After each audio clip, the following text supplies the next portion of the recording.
handwritten note on a scrappy piece of paper would lead police to a murder site and a 2-year investigation to find the killer. Along the way, another woman would die and 3 families would be torn apart forever. Why has he done that? How could he have done that? The more we tried to find out who she was, the less information we were getting. The ability of a particular piece of evidence to show that one person was responsible is highly specific. We really didn't have any idea as to who might have been the offender. I was quite convinced by that time that I needed to contact the police. I can't really find the words to describe just how bad it makes you feel. It's a dreadful feeling. The question that we were asking ourselves was the offender keeping an eye on the police investigation. All I wanted to know is who killed her and how the killer looks like. I think that this is going to be a suspicious one.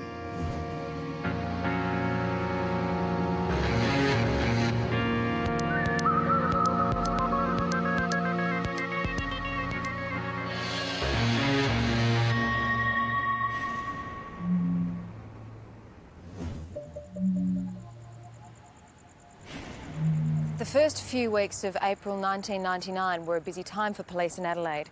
One of the biggest events on the car racing calendar was on, and thousands of people from around Australia flocked to the capital. As crowds began to dwindle, 2 police officers hoped their shift would be a little more routine.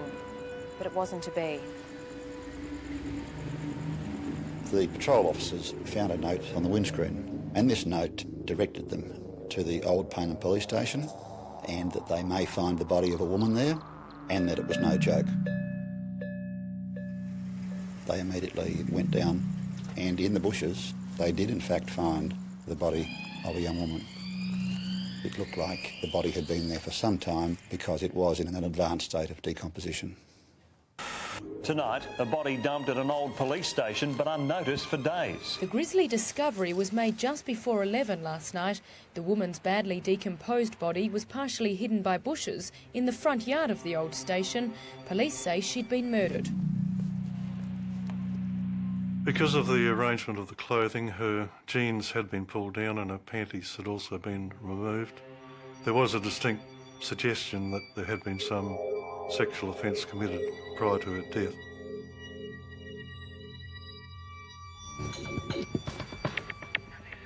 When you go to a scene, basically what the investigating police want to know is the manner of death.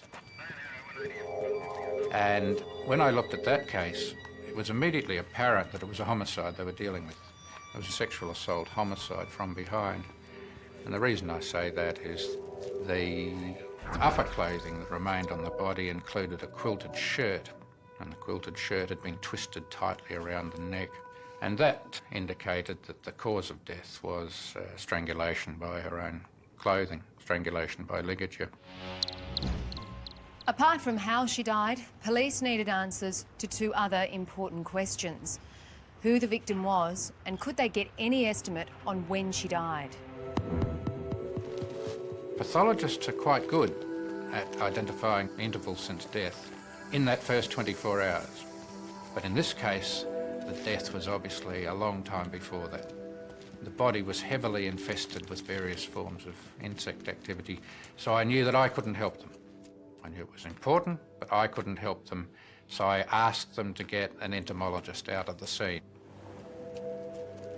Establishing the time of death is critical. And on this particular occasion, there were maggots on the body, which is a rather gruesome part of any murder investigation, but from a scientific and forensic point of view, the maggots can determine pretty much the exact time of death. When I took the maggots that I'd collected from the murder victim's body back to the laboratory, I went about in the first place identifying the species of flies that they represented to determine how long I thought those maggots had been in the body of the victim based on the likely temperature conditions that the maggots had experienced. The warmer it is, the quicker maggots will develop. So here I relied upon temperatures from the body as well as temperatures from the Bureau of Meteorology. However, about the weather conditions in the area during the likely time that the body had been lying there. I estimated that the body had become infested by flies sometime during the morning of the 13th of April. It meant that the victim had been murdered the night before, on Monday the 12th of April, some 5 days before her body was found. With regard to who the deceased was, she had no personal effects. We didn't know, other than the fact that she was obviously a young adult female with blonde hair. We didn't know who she was. But when I did the post-mortem, she had 3 missing teeth in the upper jaw and she had a number of gold restorations, and they were sufficiently odd that they would identify the deceased, providing someone reported her missing. The victim is described as approximately 162 centimetres, 5 foot 4 inches tall. She had shoulder-length fair hair. There were a number of females reported missing and similar in description, but because of the approximate age and the general description, it narrowed down to a lady who had been reported missing, Maya Jakic. Apart from her age, height and hair colour, the missing persons report also indicated that the 30-year-old lived nearby to the crime scene. And more importantly, she wore a dental plate to hide 3 missing teeth. The experts examined the actual dental records and they were able to say that positively it was Maya Jakic. But Maya had been missing since the 6th of April, 6 days before the entomologist believed she had been murdered. So where had she been? It was important to try and track her movements. Where had Maya been in the previous week? Who had she been mixing with? Because any of those people might have been suspects, could provide a motive for the murder. What police were yet to realise was that on the same night she was strangled to death, the murderer had contacted them. Yeah, there seems to be a body of some sort in the bushes there. I'm not too sure. I haven't gone near it. Where are you ringing from? When the decomposed body of a young woman was found hidden among bushes, the manner of death was clear. She had been sexually assaulted and then strangled to death with her own clothing. But her identity was only made possible because of 3 missing teeth. I just cooked my dinner and I was putting the dinner on the table. We watched the news and what I saw was a huge shock to me. Maya Jakic's body was discovered on Saturday night after a note was left on the windscreen of a patrol car at the Norwood police station. I just couldn't believe. I almost died of shock because I spoke to her mum just a few days ago. We're looking for her. Her mum was a couple of times a day passing the place where her body was covered with the branches without knowing that her daughter's body was lying on the ground. According to the forensic entomologist, Maya's body had been lying there for 5 days. Her mother, however, had reported her missing 6 days before that time. So it was vital for the detectives to piece together her last movements. Shortly after we'd established who the victim was, the investigation went to trying to obtain any information we could about Maya Jakic, her background, who knew her. It was very difficult because the more we tried to find out, the less information we were getting. There were dozens of people who actually knew her, but when it came down to who in fact she was or what they knew about her, they really knew nothing about her. And all the information we were getting was that she was wandering between Glenelg, the city, and her home at all times of the day and night. Maya was well known to proprietors at the Martin shopping centre, where until about a month ago she was seen almost every day. They've spoken of a quiet but polite girl who always kept to herself. Don't know exactly what she was doing around here, but I think only once in the past 10 months I'd seen her with a friend. She didn't have many friends. I was like her last resort for everything. She didn't mix much with other people, no. Deep down, I think she was lonely. I think that maybe she had a little depression or something, and she didn't want to talk about that. I used to call her, you know, Maya, talk to me. Oh, she just didn't want to talk. All I wanted to know is who killed her how the killer looks like. How somebody can do such a thing? So far, the identity of the killer, like Maya's last days, remained a mystery. The note on the police car revealed no fingerprints. Detectives hoped the post-mortem would lead them to a suspect. The importance of a sexual assault homicide these days is the DNA databank. With DNA technology, the ability of a particular piece of evidence to show that one person and no one else was responsible is highly specific. So our expectations, at least at that stage, were that we might find seminal fluid or hairs or fibres or any other contact trace evidence. But all the smears and swabs that I'd collected at the post-mortem came back negative. No DNA was found. In other words, no seminal fluid was identified. Now, the reasons for that can be many and varied. Perhaps that there was no sexual contact, although we suspected that was unlikely to be the case. But perhaps the advanced state of decomposition can impact on that. But at the end of the day, we were not able to get any DNA. The killer, it seemed, was totally without trace. He could be anyone and be anywhere. And at the time of the murder, there was a race in town. He's going to get a rousing reception. Look at him go up. Craig Lowndes takes out leg one of the Adelaide 500. The Adelaide 500 Racing Carnival brought people from all over Australia, indeed from all over the world. It was the gutsy V8 supercar race the crowd had come to see. Visual programs here. The place is electric. So this complicated the investigation, given that we really didn't have any idea as to who might have been the offender. But then a breakthrough. Police learned that a call had come through on their hotline on the night the entomologist believed Maya had been murdered. Police emergency. Hello. Hello. Yeah, there's someone hanging around the old Paynham police station. Seems to be trying to break in there, I think. That particular person was very, very important to the investigation because he certainly knew or saw something. And then, lo and behold, a short time later, we had information that came forward in relation to another 000 call where the ambulance was called. Ambulance service.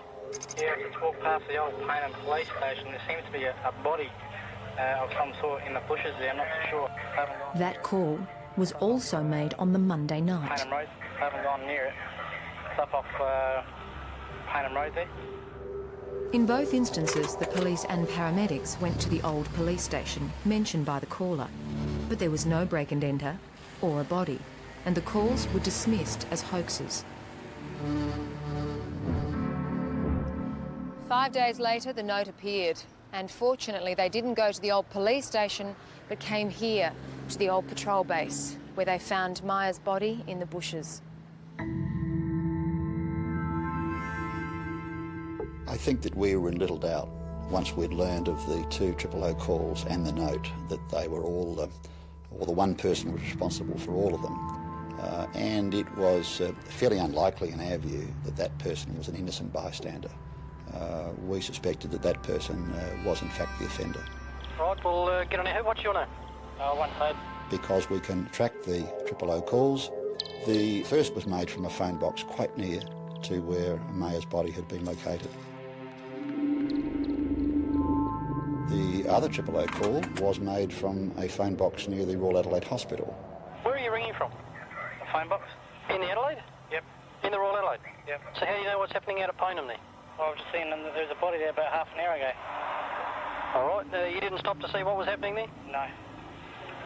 Oh, all right, we'll get on ahead. What's your name? One side, just let you know anyway. What's that? The question that we were asking ourselves, was the offender keeping an eye on the police investigation? Was he waiting and watching for the police? 30-year-old Maya Jarkic had been strangled to death. Her body left in the bushes outside an old police patrol base. The killer had called police twice on the night he murdered her. And then 5 days later, police believed the same person placed a note on their patrol car. But while he left the note, he left no clues to his identity, except his voice. Yeah, I just walked past the old Paynham police station. There seems to be a body. We had to try and get that voice on the 000 call out to the public. It's not something that we've done before, release a call from Crime Stoppers, but it was so important on this occasion, we believe that was the correct course. This is 7 Nightly News with Graham Goodings and Jane Doyle. Tonight, the tape police hope will help catch a killer. Police are asking you to watch and listen to our first story very carefully. We're going to show you a note sent to police and play an audio tape, either of which may lead to the killer of Maya Jakic, whose body was found at Paynham last month. Hello? Hello? Yeah, there's someone hanging around the old Paynham police station. Seems to be trying to break in there, I think. The voice of the man police believe holds vital clues in the Maya Jakic murder case. Major crime detectives have taken the extraordinary moves of releasing the tapes and note in a desperate attempt to get public help. Well, we're certainly hoping that someone perhaps recognises the voice. Anyone with information is asked to call Bank SA Crime Stoppers on 1800 333 000. Hundreds of calls came in, but there were no solid leads. We had hundreds of calls in respect to those two areas. People saying that the caller was someone they went to school with, next door neighbours, a variety of reasons why they thought the voice was someone and the author was someone else. But unfortunately, it got us nowhere. 2 weeks later, they tried again. With information drying up, detectives have again appealed for a mystery 000 phone caller to make contact with them and tell them what he knows. Even a reward for $100,000 couldn't do the trick. Unfortunately, some of these investigations do reach a stage where you've followed absolutely every possible line of inquiry, and each line of inquiry becomes a dead end. The case remained open but was scaled down. 2 years on from Maya's murder, the team were now occupied with another mystery, the disappearance of 18-year-old Megumi Suzuki.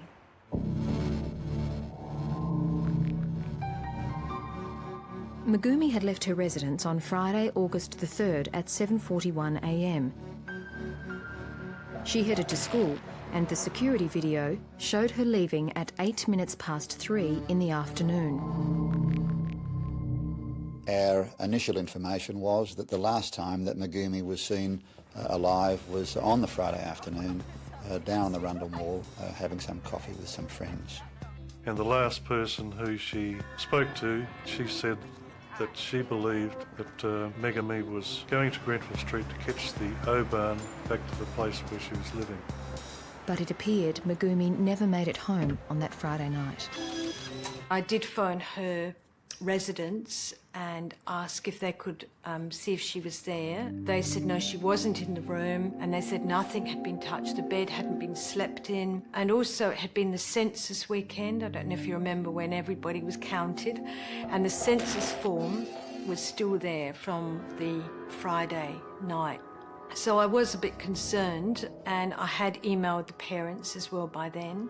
Her mother had said that she never went anywhere without her teddy bear, and I knew then that there was something very wrong. I telephoned her boyfriend, her ex-boyfriend, to find out if he had heard from her, and he said no, he hadn't, and he had been worried about her as well because it was unusual for him not to hear from her. So I was quite convinced by that time that I needed to contact the police, which I did first thing on Thursday morning. Megumi Suzuki was last seen by a friend at a city bus stop. Police began distributing missing person posters outside the Maya Centre late this afternoon. At this stage, we didn't really know whether we had a homicide investigation or simply a missing person. With posters, publicity and appeals in full swing, a man rang in with crucial evidence. He was a maintenance worker on the bus track that Megumi took home each weekday afternoon. And in the bushes nearby, he found her bag.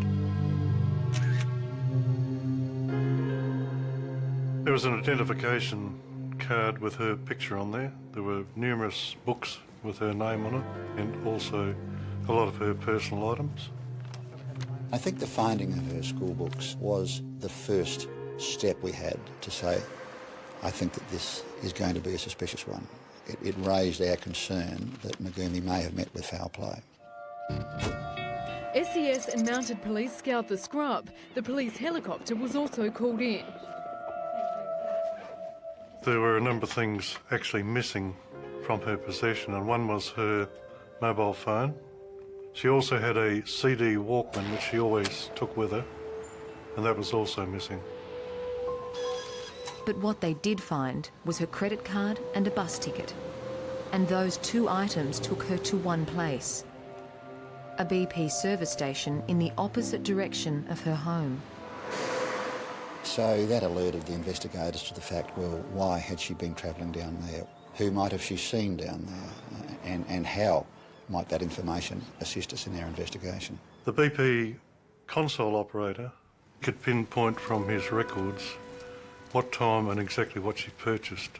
She had purchased a SIM card for her telephone. That alerted us to her mobile phone. We were able to then do some checks on the call charge records. Megumi made 12 calls that night. The last, a text message, sent to her ex-boyfriend, who lived only a stone's throw away from the BP station. It was fairly obvious now as to what was motivating Megumi to be at that particular location at that time. It was to go and see the boyfriend. The last known sighting of 18-year-old Megumi Suzuki was at a BP station where she had bought a phone card. The records showed her last call was a text message to her ex-boyfriend. We knew at that stage that he lived in the very near vicinity of the BP service station. We actually spoke to him, and he was with friends at another location that night. I think it was the picture show. He was very, very helpful in our investigation. He was distraught and was making every attempt to assist the police in trying to locate Megumi. It was about a week later that he contacted police with a piece of underclothing, in fact a pair of pants, that he suspected may have belonged to Megumi. So it was important to determine and confirm, were they Megumi's? In her room at the student residence, detectives found underwear of similar styles. The distinguishing factor that did stand out was the fact that all her underwear, or the majority of her underwear, were all matching sets. The bra that matched those pants wasn't located. But through subsequent forensic testing, we were able to get a DNA match and confirm positively that they were her clothes. It was a worrying sign, more so as her pants had seemed to appear out of thin air, just like the note on the patrol car. It was interesting as to how did those pants get there? Were they placed there? Did they blow there by the weather? But with no real evidence that Megumi had met with foul play, all the police could do was keep asking the public for their help. Police will begin targeting city nightclubs as part of their search for missing Japanese student Megumi Suzuki. Police will hand out the posters this weekend to the city's dance and karaoke clubs, where Megumi was a regular. Although we have grave fears, at this stage I think that there is still a glimmer of hope. We will continue to work on that basis.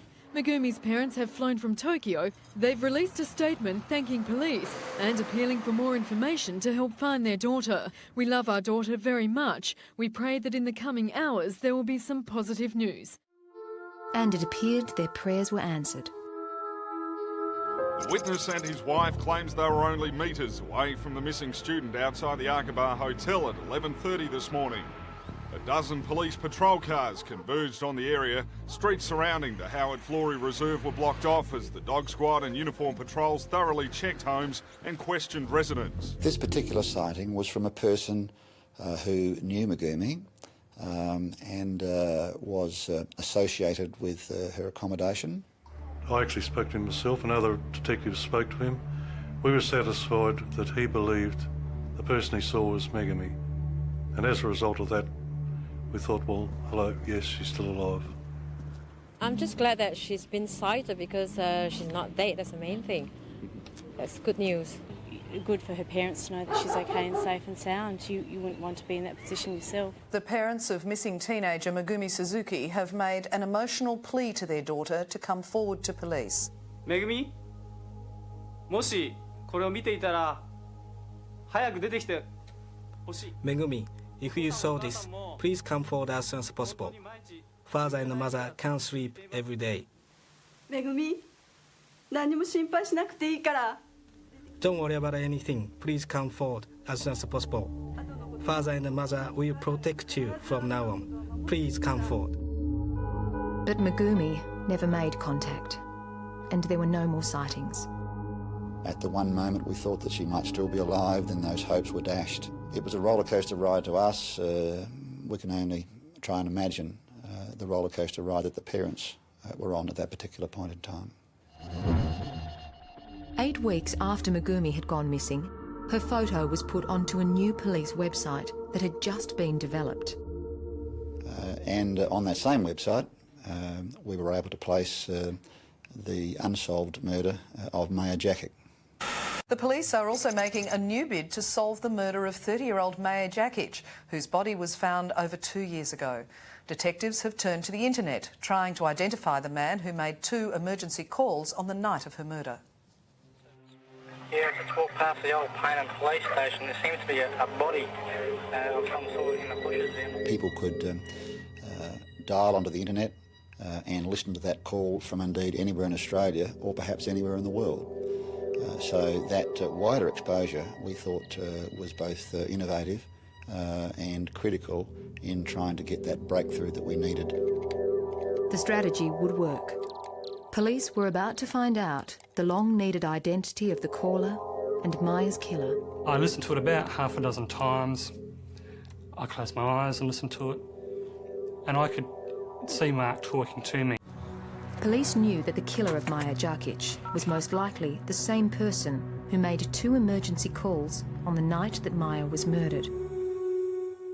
Who he was had eluded them. That was until the internet pulled him into its web. The following is a taped voice of a male person who contacted police and ambulance 000 facilities during the... And one particular person heard his voice. 1999. Police are seeking your assistance to identify the caller. I logged on and found the tape and listened to it, and listened to it, and listened to it. And I listened to it about half a dozen times. I closed my eyes and listened to it. Yeah, I just walked past the old Paynham police station. There seems to be a body. And I was 90% sure that it was my brother. Perhaps Mark was involved with this crime that seemed rather out of character for Mark. He'd never been violent as far as I knew. So I listened to the tape again. And I remember I walked up the passageway a little bit and closed my eyes, so there was some distance from the voice. I don't know, I can equally see him. He's got a flashlight flashing around the place. Inside or? In and around the place. And I could see Mark talking to me when I could hear that voice. So I sort of decided then that I had to ring Crime Stoppers. And if I'm wrong, I'm wrong. It's, there's no damage done. But if I'm right, well, they need to know about it.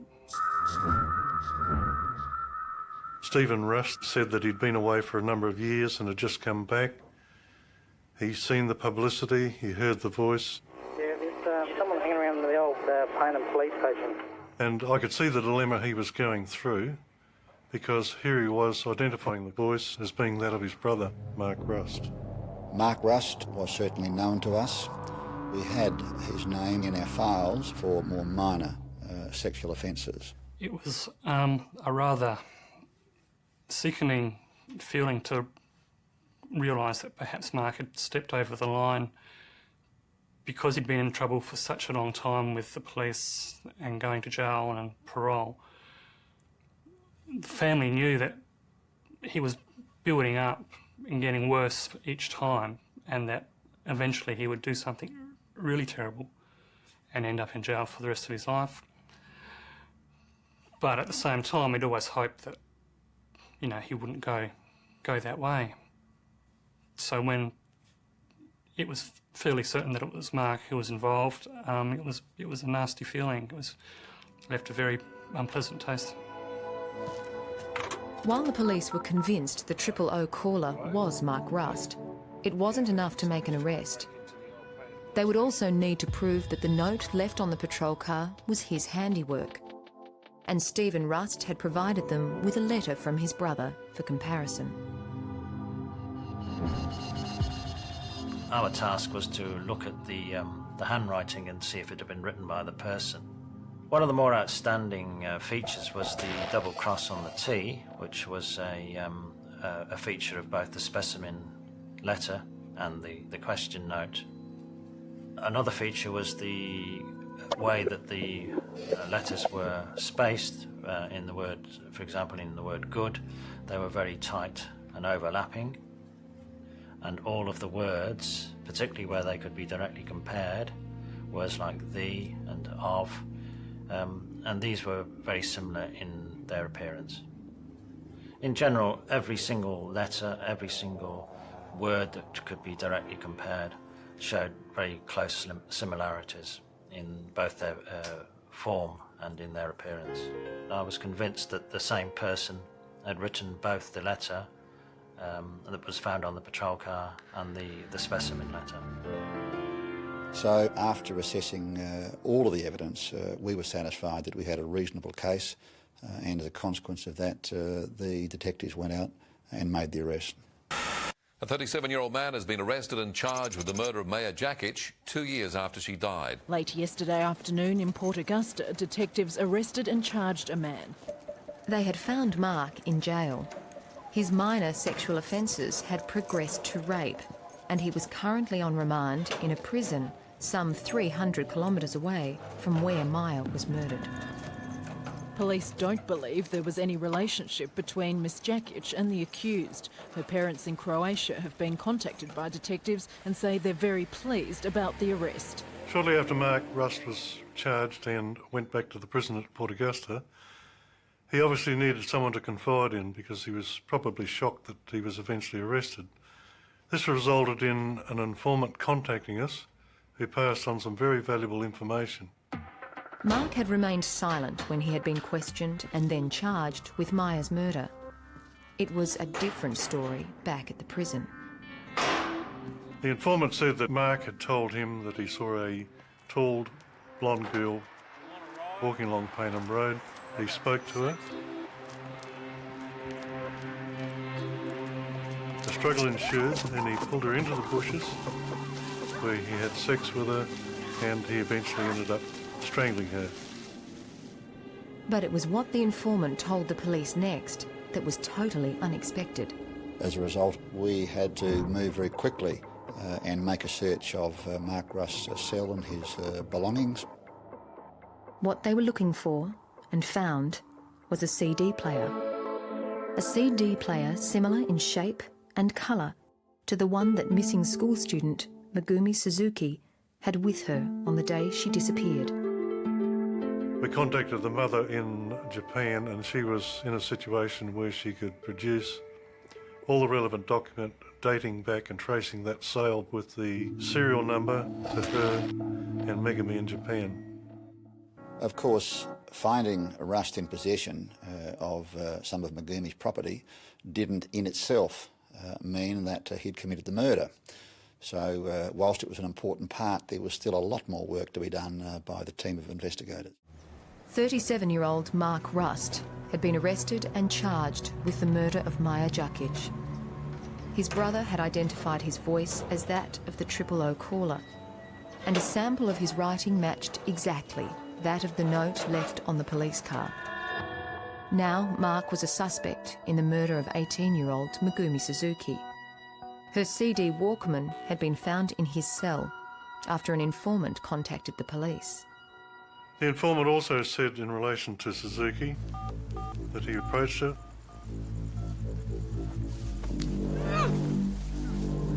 he had sex with her, and he said to her, "Don't look at me, whatever you do." She looked at him, saw his face, and as a result he attempted to strangle her. And then he actually killed her by hitting her on the head with a rock. We were also told that Megumi had been murdered on a vacant paddock and that he had burnt clothing or something there. As a result of the information, we went back to the BP service station. Directly opposite was a vacant block of land. We made a search of the vacant block of land and we found the seat of a fire. The fire brigade was contacted. They confirmed they had put out a small fire on that vacant lot on the very night Megumi had disappeared.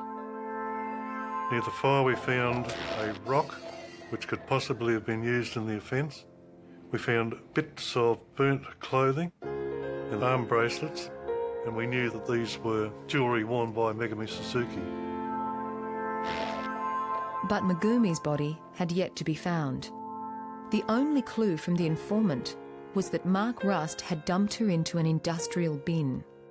We combed the area based on some directions that were provided, and we did in fact find a bin at the rear of some premises on Goodwood Road.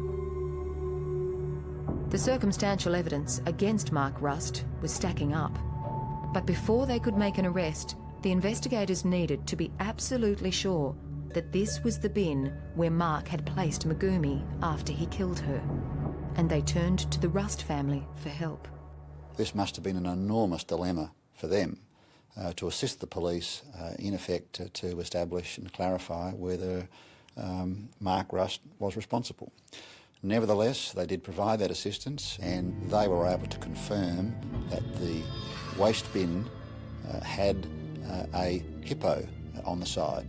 The bin that we were looking at had similar markings, and that was the final lead that we needed to satisfy that we had a reasonable case to arrest Rust.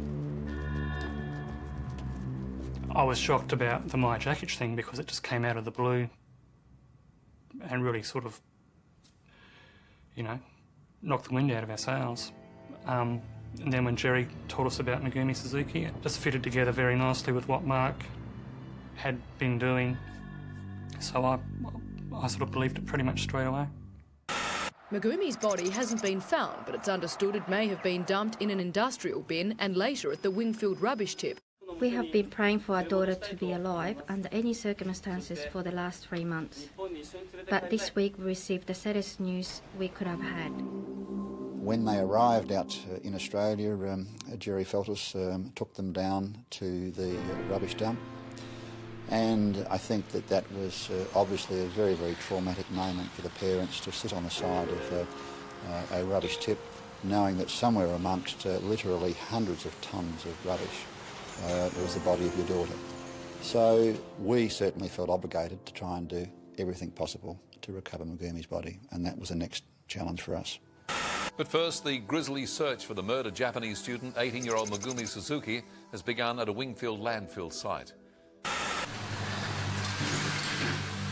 Megumi was dumped at the site nearly 4 months before, so numerous layers of baled rubbish were discarded until the level they believed she would be in was located. Then those bales were broken apart and searched. We had to go through every bale.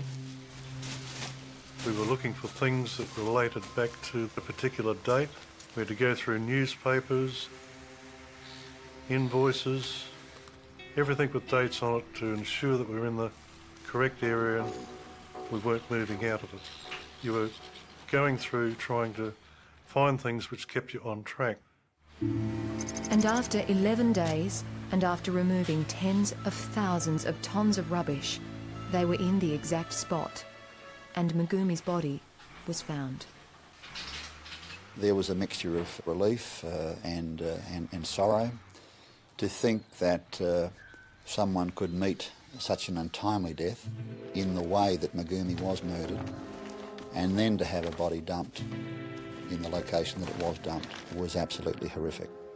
The amazing thing about finding the body of Megumi Suzuki is that she still had her boots on, she still had clothing on, and the bra that she was wearing was an identical match to the pants which her ex-boyfriend had found in the laneway months earlier near the vacant block of land.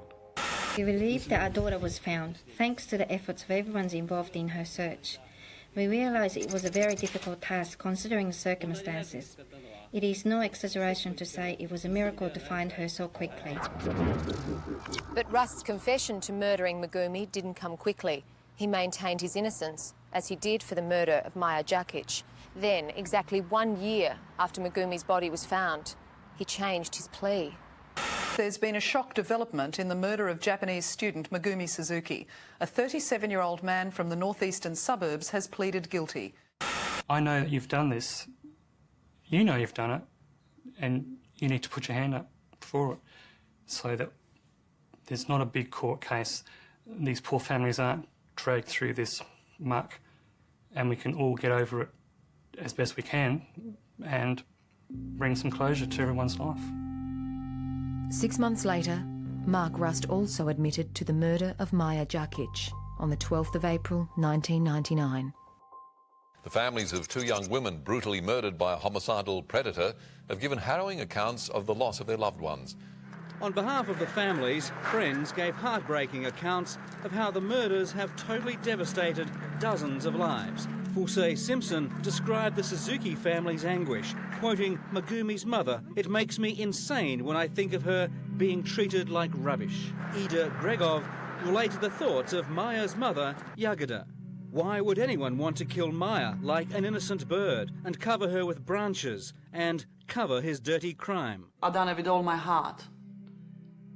And I did call Maya's mum and I said, this is what I've done. I actually spoke on your behalf. And I saw the killer. And it's done, I said, it's finished. Mark Rust was sentenced to life in jail without parole for both murders. The judge ruled that the 39-year-old was incapable of controlling his sexual urges and would be detained until further order. You ask yourself, why has he done that? How could he have done that? Because we all grew up together in the same house. It's emotionally quite devastating to realise that someone so close to you in your immediate family can commit such a crime. It's really, it's devastating. It's I don't know. I can't really find the words to describe just how bad it makes you feel. It's a dreadful feeling. The Suzuki family are still very distressed. They are really feeling it at the moment because they had great expectations for their daughter. Maya's mother took her daughter's body back to Croatia, where she visits the grave every day. We both lost a very, very special person. A lovely daughter and the most beautiful friend I ever had. For once, she can rest in peace.